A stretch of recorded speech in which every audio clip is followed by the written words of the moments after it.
Okay, so welcome to Reco12. My name is Lisa.S and I suffer the disease of alcoholism. We'll begin by taking a moment's silence for the addict who is still suffering inside and outside of these Zoom rooms, followed by the wee version of the set-aside prayer.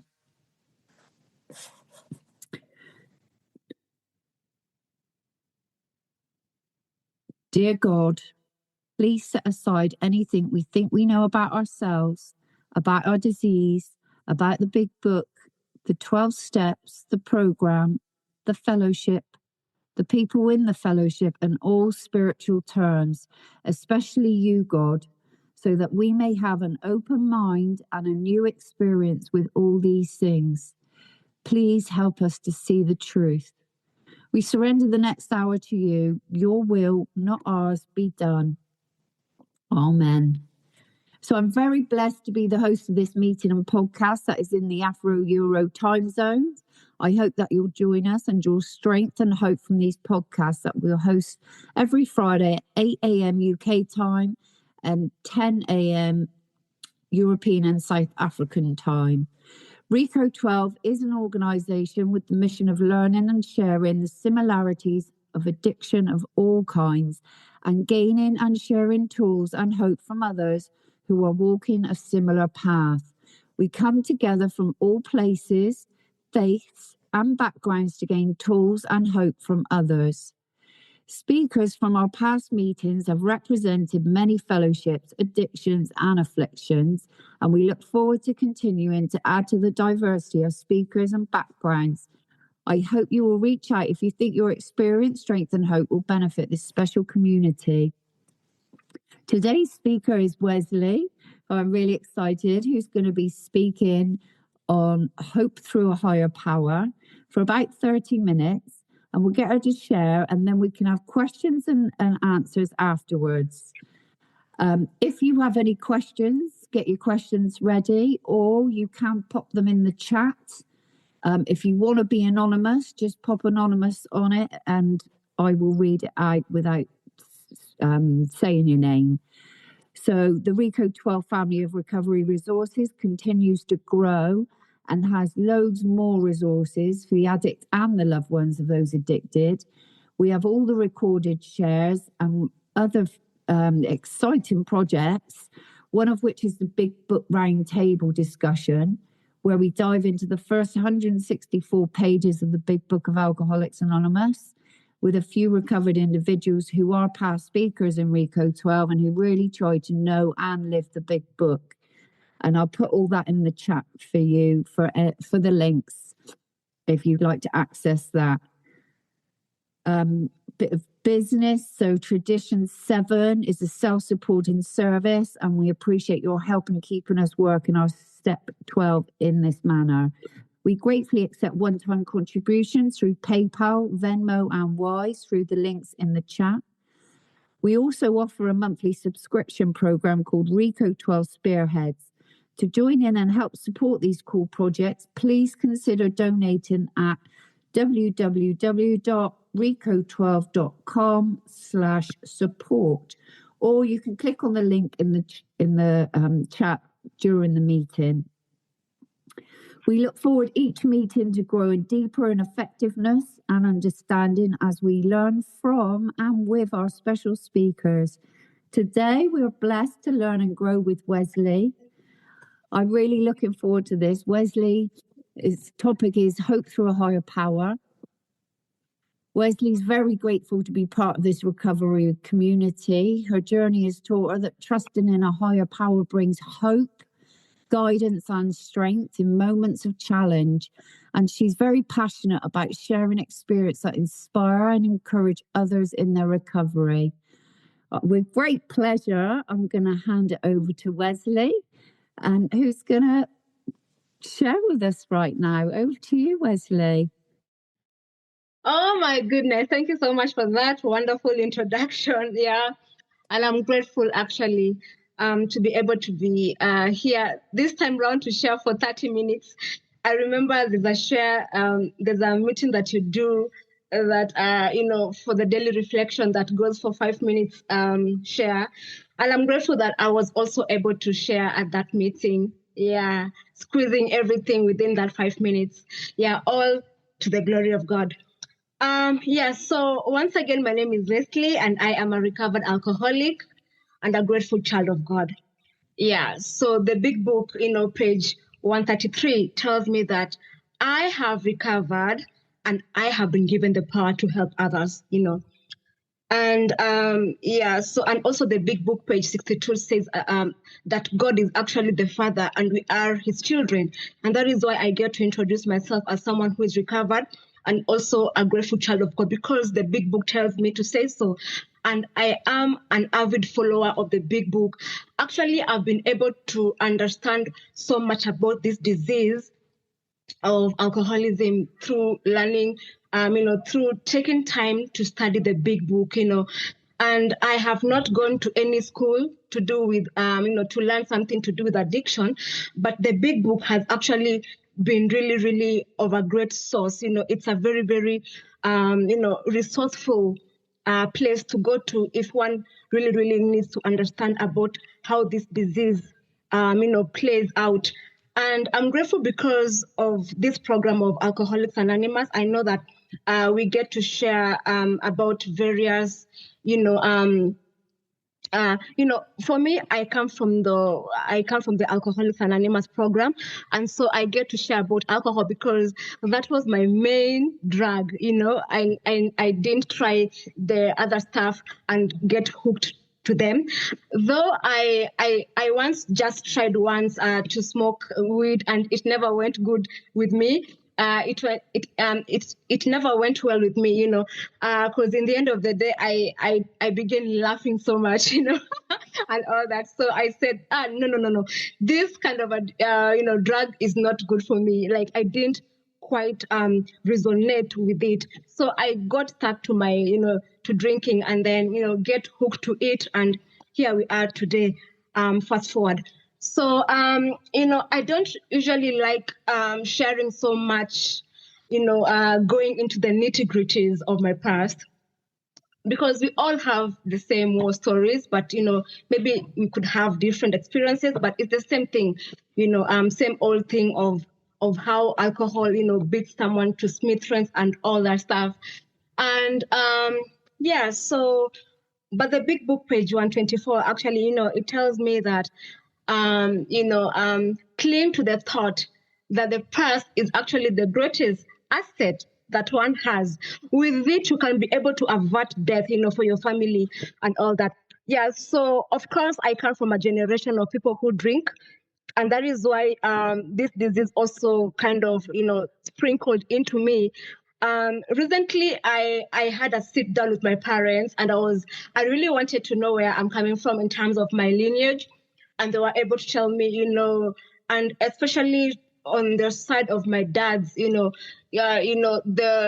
mother used to cook alcohol back then in the village, for their husband and also for the friends of the husband who would come to their home and get to celebrate here and there. Yeah, so I got to understand spiritually, because also spirituality is something which I have dived into.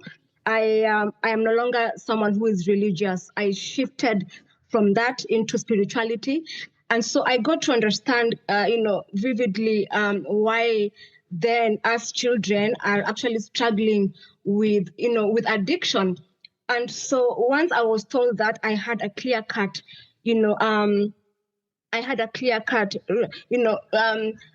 awareness or, actualization, why then I've been drinking, why I used to drink like how I used to. My dad didn't get to break the cycle, and that is why it's got to sprinkle into the children. Because even as at now, I am in recovery, yes, but I have siblings who are also into drinking. Someone like my elder brother, I see that disease in him, although he is still in that denial phase, but I can clearly see myself in him, because I used to be so I would really intellectualize the program.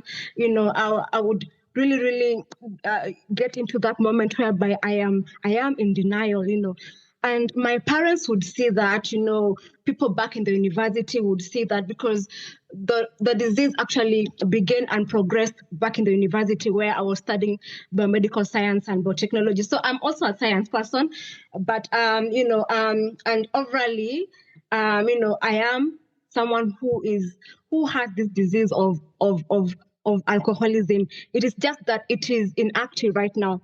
But so the big book page 30 tells me that I had to concede in my innermost being that I am an alcoholic, and I'm also wired differently, both mentally and also physically, in the sense that, mind-wise, I get to obsess. Once I touch alcohol, it's all about obsession all through, and then also it affects me, the allergy that affects now, in terms of physicality, And so I went through that phase of being, in active use, and then, becoming homeless, and also vomiting blood because I wasn't eating.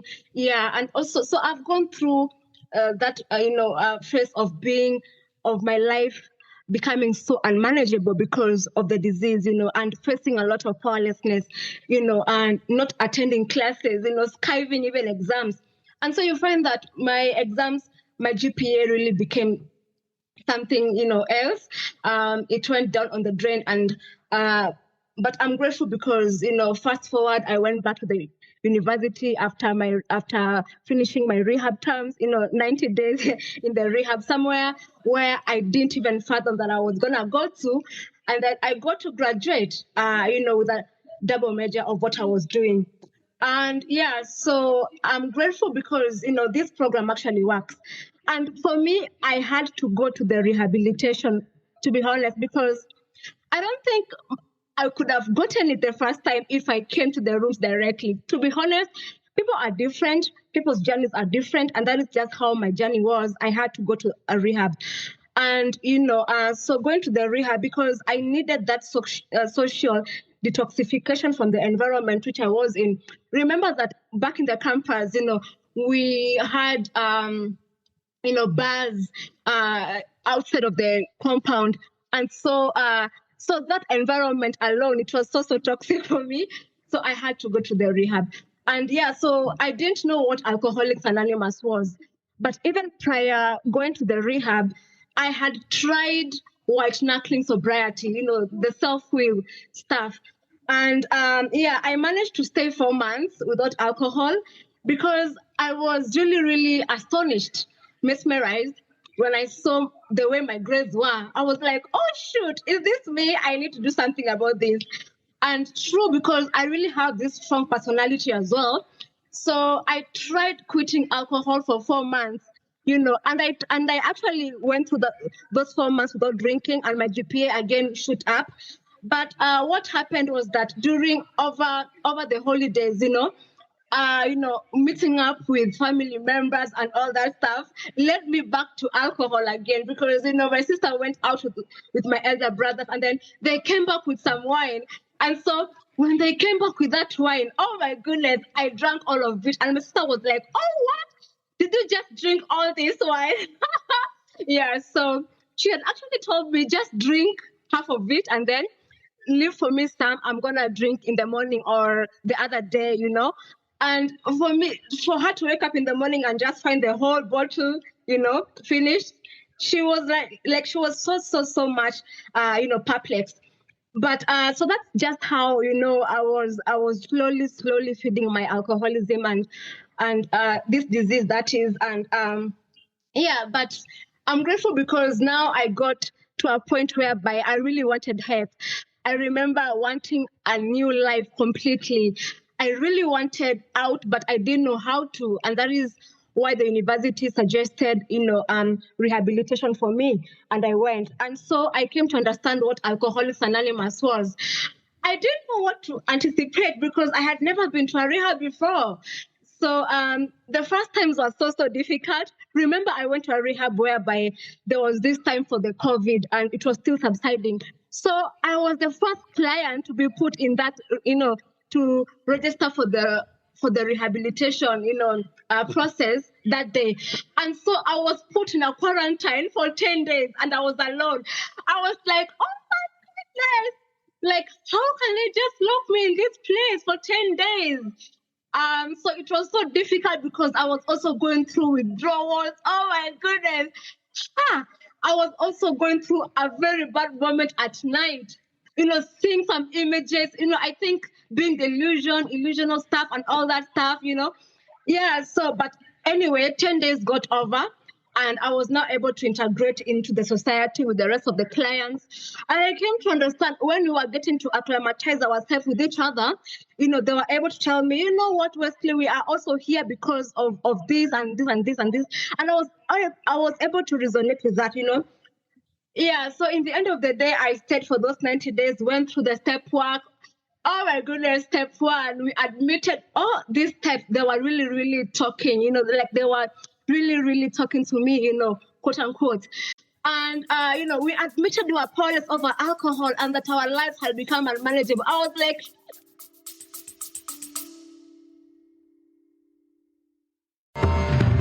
got questions about addiction, recovery, or just life in general? Let's noodle it out together. Grab your big book, a pen, a highlighter, and a notepad, and join Nikki M and me, Justin B, on Reco12 Noodle It Out with Nikki M.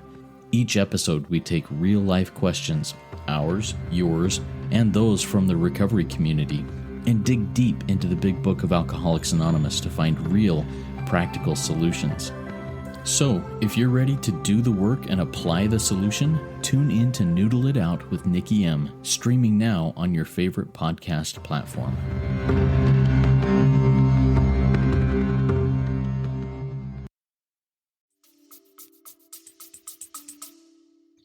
that is so me. I had faced a lot of powerlessness. I had a lot of unmanageability. Look at this. They are actually saying what I was actually going through, So I was really, really astonished by the program. I was like, yeah, I want to learn so much more about this. Let's continue. And then came step two. Step two talks about, believing that there's a higher power that can be able to restore you back to sanity. I was like, oh God, because when I was drinking Mercure, I broke up with God. I didn't have a relationship with God. So alcohol became like my higher power. It took everything from me. It took everything that I had passion for. I used to serve God when I was a little baby. I would preach, and that is why I also have this calling to be a pastor. So I'm going through some Bible school of late as well. And so I used to preach the word of God. I would call men of God to our house to pray. I would prepare for them good delicacies. So I was so close to pastors, making sure that the church was clean, the pastor had a good place to sit, had water to drink and all that. Yeah, so I had broken up with God when I was drinking because alcohol took that away from me. And then now came step two, that God was going to restore me back to sanity. So when I heard the term God, I was like, oh my goodness, this program, I love it because, God is being mentioned, the big book page 98 says that I solemnly went to AA to quit drinking. But in the process, I was able to find God. And that is so me because in the end of the day, I found God through this program of Alcoholics Anonymous. The big book page 64 also says that when the spiritual malady has been overcome, then we get to straighten out both mentally and physically. And so when God began coming into my life because I had accepted him. And the big book also says that God doesn't make hard terms to those guys who seek him. And so for me, he came to me, I tapped power, and then he came to me and he restored me back to sanity. And so working other steps was so easier for me because God was not in my life. He was guiding me, God is a God who guides his children, okay? He's a God who leads me, He guides my steps, Even prior coming to this meeting, I was praying, God, give me the right words to share. Let my words flow out of you, Let me not run the show on my behalf, Take the wheel because I have tried self-will, just like how step 3 talks about, but self-will, self-will ran riot kind of a thing. And that was how my life was. Self-will took me to a place where I didn't fathom to go to a rehabilitation. And so working through the step work, step 4, doing inventory, there was that resentment portion of it whereby I really, really related to, because I had a lot of resentments, and especially with my elder sister, because then I didn't understand why she would set some like when I was drinking, she never understood me. She never understood why I was drinking the way I was drinking. And especially like when I was now living at her place, because now it became so like it went overboard, more than how she anticipated it to be, So I would even go to her house very, very late. I remember one day going to her house at 2 a.m. and she was so mad at me, but I didn't understand why she was coming into my way of drinking. And like this disease, it really, really changes someone's personality. You become so arrogant, you become so ignorant, you become like you're a don't care and all that stuff. Yeah, so back then I didn't understand why she was doing that to me, and that is why I had a lot of resentments to her, on her. And then I also had resentments with my, with guys back in school who didn't understand me, and especially the deans when I was drinking. They would call me and tell me, stop drinking, instead drink some water. Yeah, so anyway, so going through that inventory and all that stuff, the fear inventory, sex inventory, it was really, really an eye-opener for me. And then went through, step work from 5, 6, 7, 8, 9, 10, all the way to 12. I really, really had a lot of spiritual awakening. And especially, my parents, with all due humility, and I'm not trying to blow my own trumpet in here, I was one of the clients in the rehab where I went to, who had a lot of shopping, actually. My parents, when they came, they would buy for me a lot of things, and I would end up sharing them with other people, a lot of fruits, a lot of food when they came to see me. And that is when, new clothes and all that stuff. By the time I was leaving the rehab, I had a lot of clothes, new clothes. I packed out with more than, 2 suitcases, and I'm grateful because of that love they poured into me. I went to a rehab known as Asumbi Rehabilitation, the main one in Homa Bay County here in Kenya. And, for me, I couldn't also be in a rehab around Nairobi area because I had messed up Nairobi city. Like all the estates, basically almost all the estates, I had dirtified that place with alcohol. I had a lot of, dramatic issues there. You know how people, when guys drink, like you're all over the place, guys are knowing you for who you are. That girl who drinks a lot, that girl can drink, man, and because I had a lot of tolerance towards alcohol. So guys would name me, some names like, that girl who drinks, she can't even, she doesn't even get to stagger. Because for me, I would go to a place and drink the whole day, not even trying to black out because of that tolerance, like I said before. Yeah, so also my family members knew what I had done in Nairobi. So they said, this one, we are not going to take her to the rehab in Nairobi. And I am grateful because of that, because I am double sure I could have escaped from that rehab. So they took me to Homa Bay, another province altogether, another different town away from the city. Yeah, so it was all crazy, but I'm grateful because even the rehab where I went to, there was a lot of, restriction in the sense that, no phones, no gadgets, and then no going outside of the compound. So the compound was so big, and then now we would have a moment, of going to the class for the step work. And then we also had, assemblies. We also had games to play. So there are some games I actually learned through the rehab. Games like how to play the cards, games like this other game that is related to the Game of Thrones.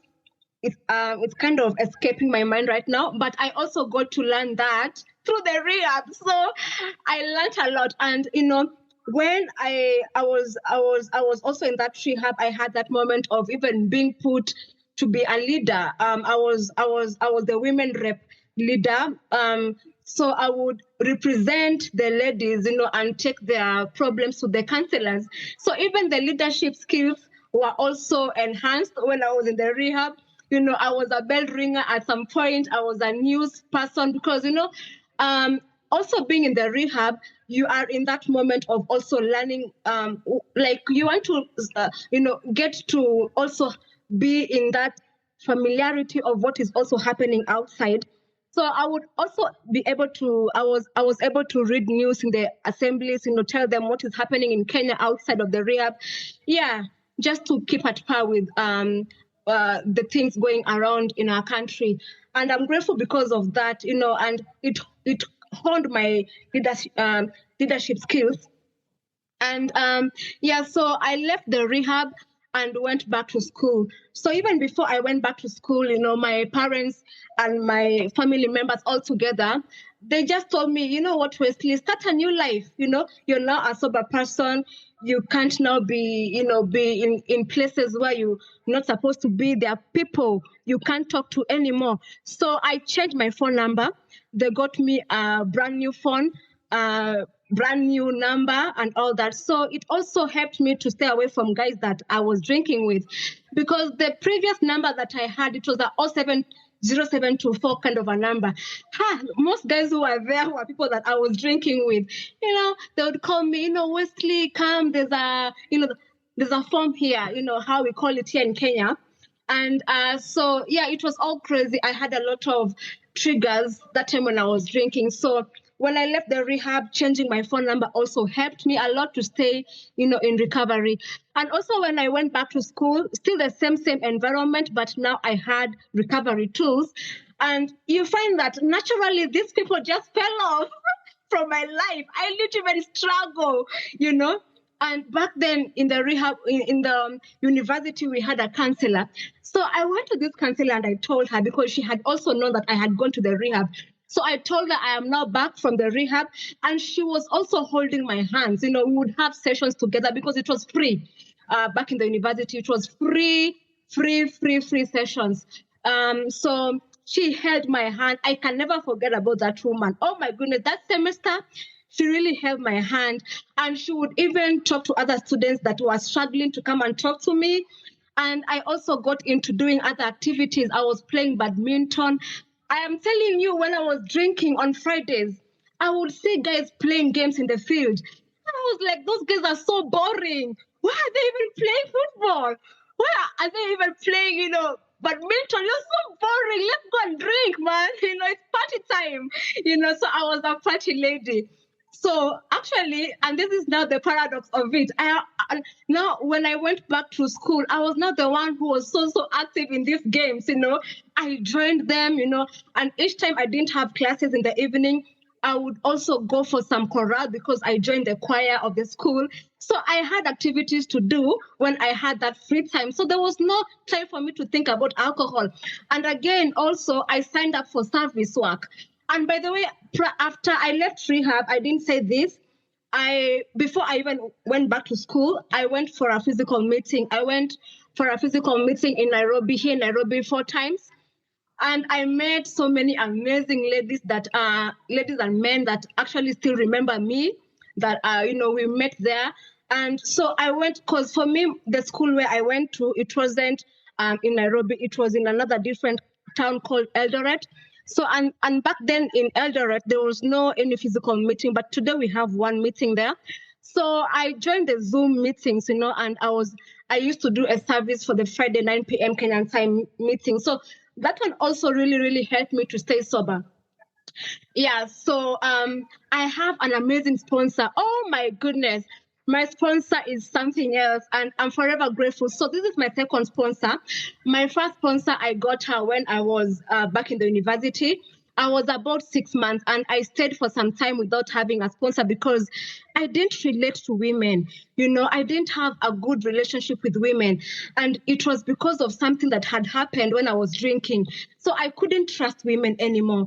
And yeah, so I used to drink with men, and these men would actually protect me. But when I drank with ladies, they would become so promiscuous, you know, they would go out with men. And for me, for real, honestly, I wasn't that kind of I wasn't into that kind of a life, you know, mixing alcohol with men. And I'm forever grateful because I think God was preserving me because, you know, if I could have done that, then I could have come out with so many diseases. And even, you know, being pregnant, not even knowing who impregnated me, because we had ladies in school who actually slept with men, became sick. They had babies. They can't even say who their father was because they were in, you know, they were high and all that stuff. So I'm grateful because alcohol was my boyfriend. Alcohol was my boyfriend. And so I really, really loved my boyfriend, which was alcohol. If you came close to my boyfriend, alcohol, I would be on you. There was this time when I almost kicked someone with, you know, I poured a glass of alcohol to some man who came to my table, and he wanted me to be with him, you know, like to go with him. And so because I didn't want anybody to come between me and my boyfriend, which was alcohol, I found myself smashing, you know, the glass towards him. And he was so lucky because it went and hit the wall. So, and guys were really, really there for me that time because he clearly was the one who came to my table. So the bouncers there were like, leave this girl alone, you know, and, you know, God just protecting me actually and using people to protect me.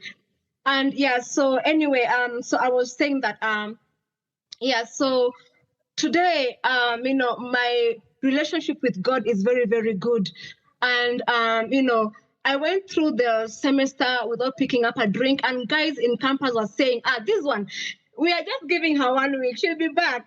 This one, we are just giving her, you know, some months, she'll be back to alcohol. But I went through the whole semester, 4 months, you know, 3 months thereabout, and, you know, these friends that I was drinking with, they ended up just falling out of my life naturally because now there was nothing that we shared in common, you know, together with. And so I ended up having a lot of friends in recovery, both in Kenya and internationally. Like God has really, really helped me, you know, to also expose myself outside of Kenya as well. And I get to do a lot of service here in Kenya. I've also had a chance to do service internationally. And I attend meetings here and there, you know, and I'm forever grateful for that. Yeah, so my first sponsor, as I was saying before, yeah, she was so nice from California. And then, you know, time for us to part ways came. And then the second sponsor from the UK, Manchester. And he has actually been so good. Both of them have been good to my life. And I still keep in touch with my previous sponsor. We talk a lot. We are good friends.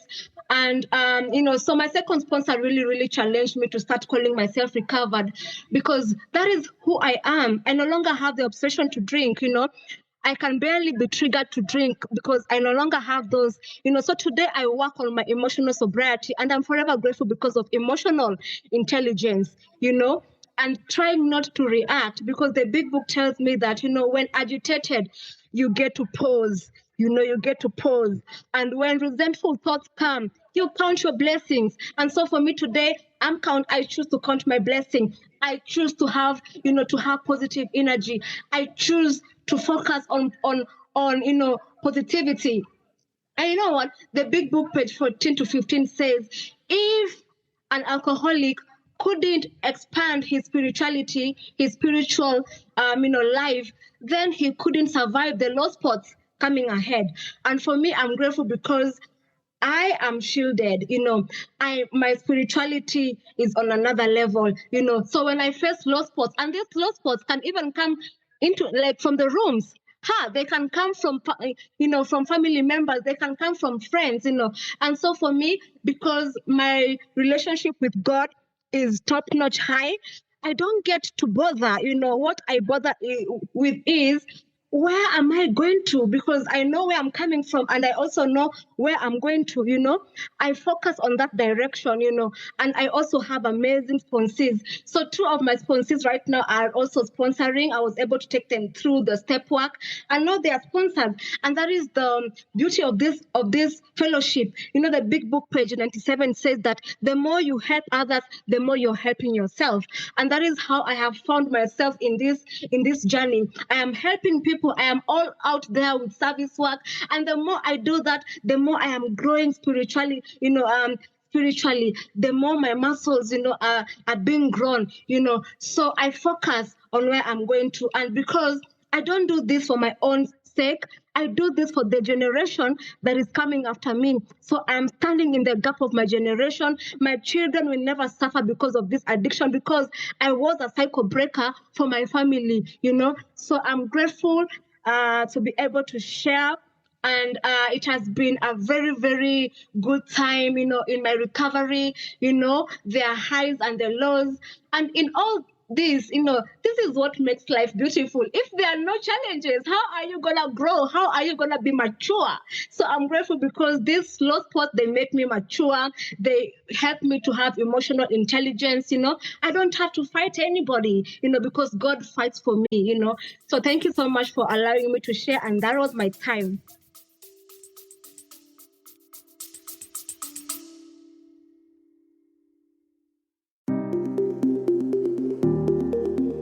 Hey Spearheads, if you're looking to dive deeper into the big book of Alcoholics Anonymous with people who live the solution, then you won't want to miss Reco12 Big Book Roundtable. Join David G., Nikki M., and me, the moderator Justin B., 3 recovered addicts from multiple fellowships, as we break down the big book line by line. In each 30-minute episode, we share our experience, strength, and hope in a real, raw, and practical roundtable discussion. So, if you are ready to learn and apply what you learn, tune in to Reco12 Big Book Roundtable on your favorite podcast platform.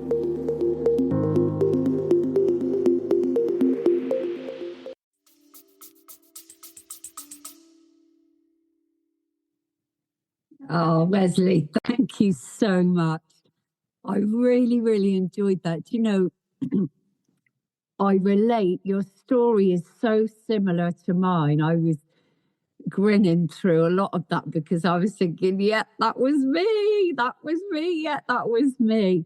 And I really love what you just said there near the end, that about the future generation. I often ponder on that because in times when I have felt so remorseful of my children seeing me in active addiction, I do get such strength. The fact that they are now aware that there is help. They see my recovery, and that if for themselves, but not only for themselves, but in the future, if there's friends or family members of their friends, they now know that they can say, oh yeah, there is a solution and there is help. And I love that thought, and I really hold on to that a lot.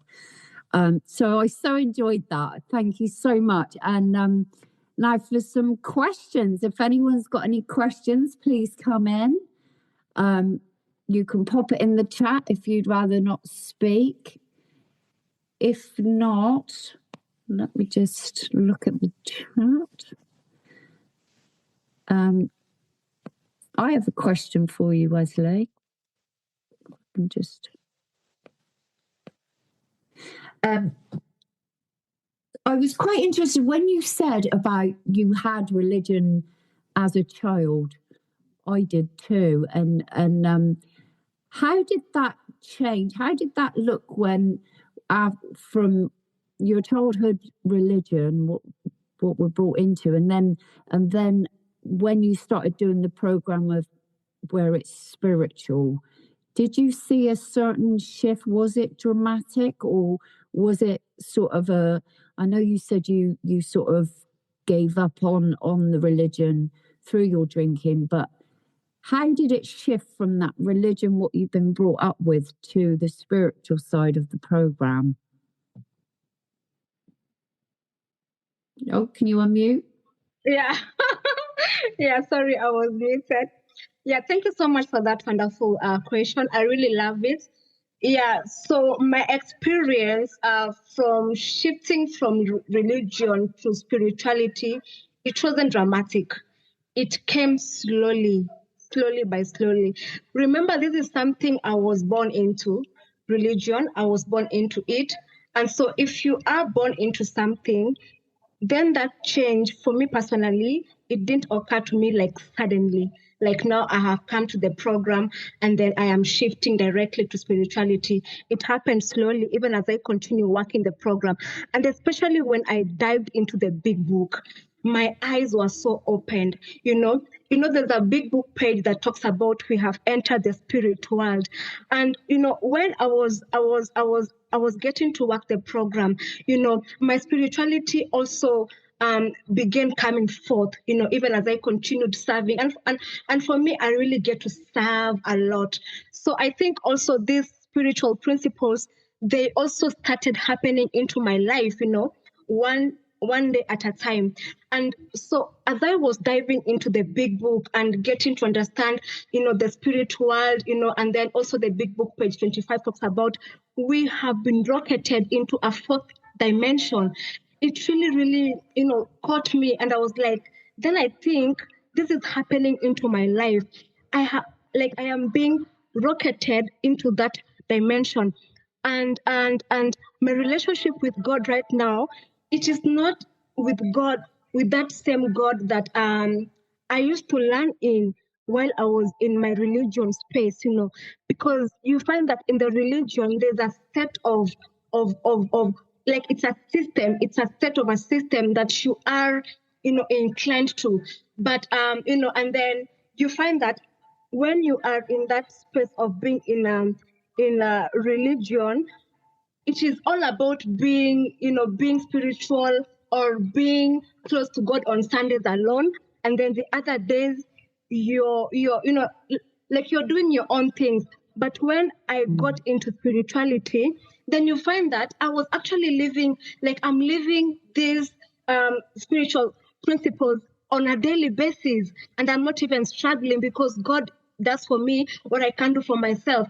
I now have a personal relationship with God. It is not because my pastor said, or my mom told me. It is because of that personal experience that I have with God, and being that God has been faithful to me all this time, and when I was going through all these challenges, people from the church were not there for me, Nobody knew what I was going through, but it is God who was there for me, He took me through that miry clay. So developing a personal relationship with Him as well, it also helped me to dive so much into spirituality, because you see, again, God is a spirit, my God is a spirit, and for me to be able to relate with that God, I have to be in that space whereby I am practicing spirituality, And so it has been a very, very tremendous experience for me because my eyes have been opened,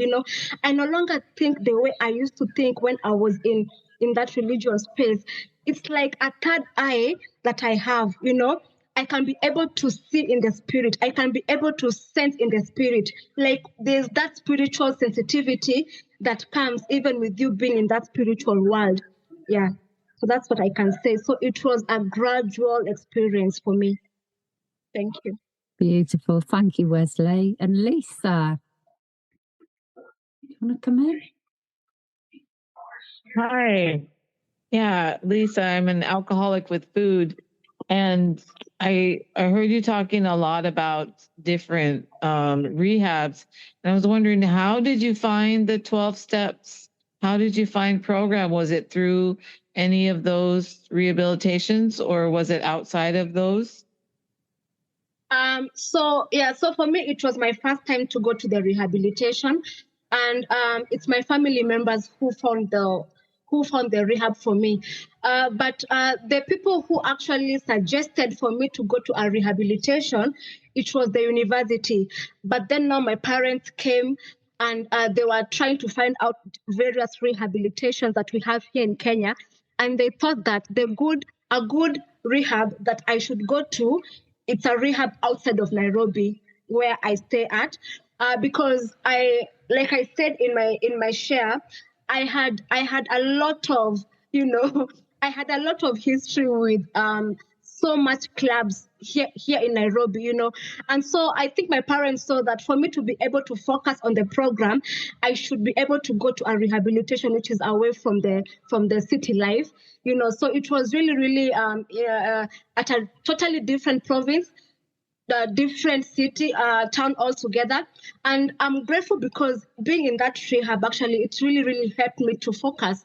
There were no any noise, like city life has a lot of noises, it has a lot of distractions. So for me personally, it worked for me, in another different town altogether. So it was my very first time to go to that rehab.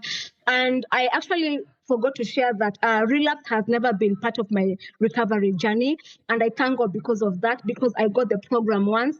And it was through the rehabilitation that I came to know the program of Alcoholics Anonymous. Because in the rehab, we were being taken through the step work from step 1 all the way to step 12. And then after the step 12, we had also an additional class, which was the relapse prevention class. Thank you.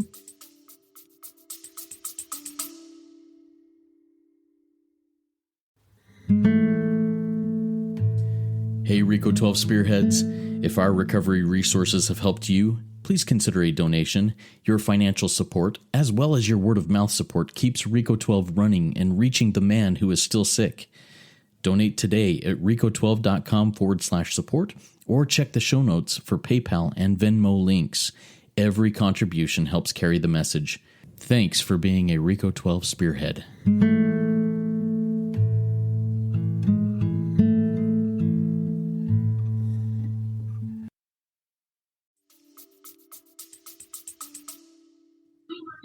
Beautiful. Thank you, Lisa, for your question. Thank you, Wesley. I've got one question I'll read out and then I'll get to you, Charlie. So this question's in the chat, Wesley. Can you give me some specific examples of how selfishness and dishonesty show up in your daily 10th step and your nightly 11th step review? Yeah, please come up again with that question because I can't see it via the side chat. So some examples of how selfishness and dishonesty show up in your 10th step and nightly 11th step review. So actually, in the end of the day, I'm also a human being. It doesn't mean that now because I am working this program, there's no, the big book talks about that in as much as we have found a newfound, happiness, we will, much of these troubles will not be taken away from us, and they get to be taken away from us slowly but surely, one day at a time. It's one step at a time. Yeah, so obviously I usually do. So I live on my steps 10, 11, and 12, and every night I get to do my nightly inventory. So when this selfishness, occur, it could be like, for example, in my affairs, even outside of the rooms, maybe even stepping on someone's toes, like a family member. Like, for example, there was this time when, my smaller brother really got into my nerves. And I was like, oh my goodness, why would you even do that and all that stuff? So I didn't get to understand why he was able to do that from his own area of perspective, of perspective. And I got to judge him, and I got to, because he's my, smaller brother. I was like, you shouldn't do that, But in the end of the day, I paused and I was like, I think this was selfish of me. I think, let me, I could always go back to him and tell him, you know what, I am so sorry for, for doing this to you and, trying to, to judge you from my own place of my perspective, and let's work things out. It was something to do with the task that my parents gave us to do. And so, so over time, I got to do my nightly inventory and I got to see, yeah, that was actually selfishness of me and all that stuff. So obviously this selfishness, self-centeredness will always occur. But what do I do with them when they occur? I get to do my nightly inventory, and if possible, when possible, I get to also make my amends to those people, And yeah, so I'm really, really grateful for that. It is actually one of the self-awareness that I've actually learned to, to also get to clean my own side of the streets, and get to see where was I, harmful, where was I to correct myself essentially. So I don't know what was the next question after the selfishness. You pretty much clear. That was pretty much it. Thank you, Wesley, and we'll move on. Tina. Charles. Yeah. Okay. Also dishonesty.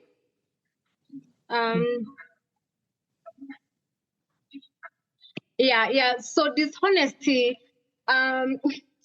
Dishonesty, honestly, it's something which I did so much when I was in active use.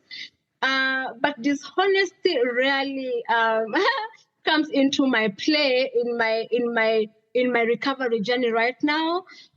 Because you see, the program says that practice rigorous honesty. I am always honest with my sponsor. When something irritates me, I always tell him. When something is occurring somewhere, I always have to tell him. And also when I get to share in various meetings as well, I also get to tell him. So dishonesty is something which played so much when I was in active use, because I would lie a lot. I would ask my parents to send me money, when I was in school, to do some assignment. But apparently it wasn't even assignment which I was actually doing. It was all about my drinking escapades. And so in my recovery, honestly, dishonesty is not something which I entertain. I get to be, to practice honesty in everything that I do. Yeah, because in the end of the day, if I'm not honest, then it's like I am trying to play with my recovery, because that is how, we get to feed this disease slowly but surely, if you're not honest when you're, with your step work, then it means that you're clearly playing God and you're also playing yourself. It will always catch up with you. So I try to really, really practice rigorous honesty. And also this is also through God, who does for me what I can do for myself once again. Yeah. Any other question? Beautiful. Thank you, Wesley. Yeah, thank you so much again for your share with us this morning and or afternoon or evening. We've got people all over the globe. It's just beautiful. It was a great speaker meeting for all addicts and their loved ones. If we didn't get to your question, or if you have other questions, please consider joining our WhatsApp community by sending an email to reco12pod@gmail.com and join in our community and ask those questions. If you'd like to be a future speaker on Reco12, please send an email to reco12pod@gmail.com. And then back over to you, Leslie, who can lead us out on a prayer of your choice. Thank you, Wesley. Oh, yeah, sure. Thank you so much. Oh, my goodness. I have never been to a meeting whereby there are questions and answers. And this was really, really a very, very special meeting for me. And I've learned a lot from your meeting. And so I'm looking forward to more fellowship, because you see the big book, page 17, says that we of alcoholics were people who are not able to mix with each other. But today we have this fellowship, that we get to fellowship together. Yeah, so I would like to thank all of you for supporting me. I see some Kenyans here who came to support me, actually. I'm forever grateful for that. Yeah, so we can sign out with the we version of the Serenity Prayer. So according to how we understand God, it could be him, her, or it. God, grant us the serenity. Grant us the serenity to accept the things we cannot change. Things we cannot change. The courage to change the things we can. And the wisdom to know the difference. Thy will, not ours, be done. Thank you so much, Wesley. And there is one who has all power. That one is God. May you find God now. Yeah. when you do come all the way in, sit all the way down, let's trudge this road of happy destiny together. Work it, you are worth it.